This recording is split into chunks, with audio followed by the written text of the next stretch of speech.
you seen this video?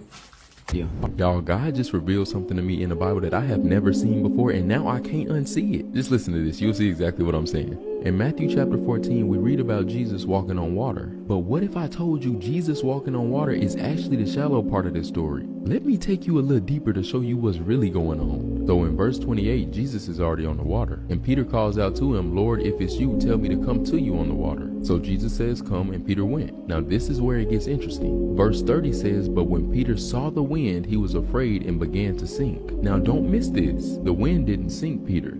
Fear did. The text says Peter saw the wind, but you and me both know wind isn't actually visible. So perhaps the text is trying to articulate that Peter saw what the wind was doing to everything around him and made assumptions about what the wind would do to him. So it wasn't that he lost vision, because he could clearly see everything that was happening around him. It was that he lost focus on the one that stood before him. Notice how when Peter was in the boat, he wasn't afraid of the wind. It wasn't until he got out of his comfort zone that his fear began to heighten. Now all of that is great, but this isn't just a story about Peter.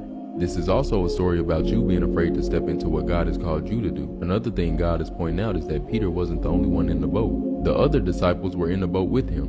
Peter was just the only one willing to answer the call. God uses this story to tell us several things, but here's two of them. Are you willing to take the step when the people closest to you don't support you? And can you stay focused on who's in front of you when it seems like everything is falling apart around you? Comment down below.